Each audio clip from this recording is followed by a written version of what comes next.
Empecé en esto porque me gustaba la música. Siempre he dicho que es una vocación y el que es feliz con ello es feliz igual en su casa poniendo discos en su habitación como en una discoteca para miles de personas.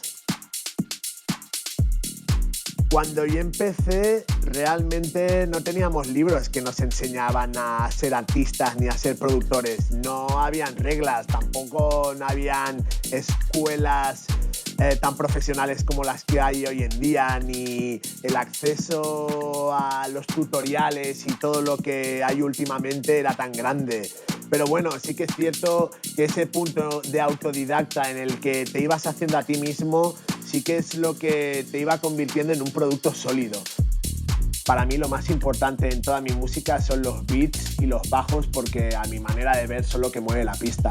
Posiblemente mi pasado como percusionista influye en todo esto y realmente es lo que ha marcado mi manera de producir.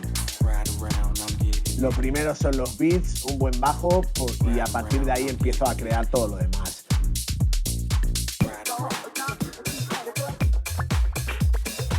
Me gusta mucho utilizar las herramientas de una manera diferente a la que a veces se han creado. Por ejemplo, me gusta modular a veces un sonido que puedo sacar de un synth analógico como puede ser el Sub 37 y pasarlo por el Guitar Rig para encontrar maneras de modular el sonido. De esa manera, por ejemplo, en un track que este verano ha sido bueno como Downtown Beat, modulé el synth principal y busqué diferentes modulaciones para luego ir intercalándolo en el track.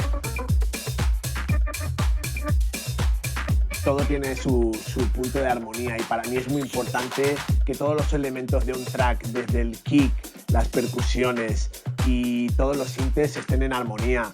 Para gente que no tenemos un conocimiento extremadamente avanzado en escalas musicales y armonía, tenemos hoy en día al abasto cosas como el Complete Control que nos ayudan siempre a estar un poco en escala, por lo menos cuando tocamos sintetizadores o instrumentos virtuales.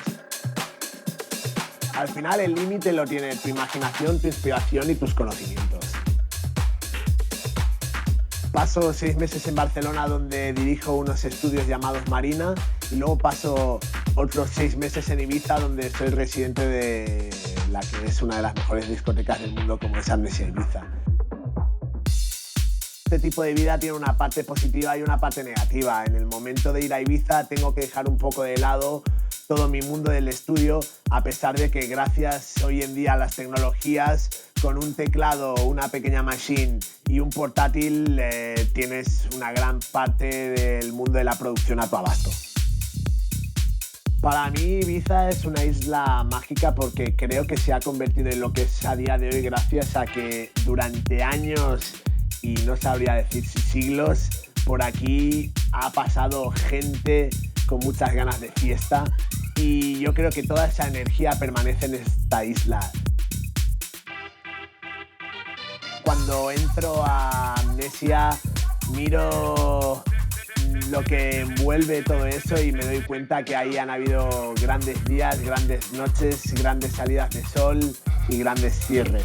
La energía, la alegría y las experiencias que ha vivido una discoteca a lo largo de años, eso no se puede comprar ni con todo el dinero del mundo. O la tienes o no la tienes. Me gusta pensar que llegué a Amnesia Ibiza trabajando. Desde que empecé siempre puse muchísima ilusión hasta el día de hoy que la mantengo como cuando era un niño. La verdad es que para mí es el único camino para llegar a un sitio, poner mucha ilusión, trabajar.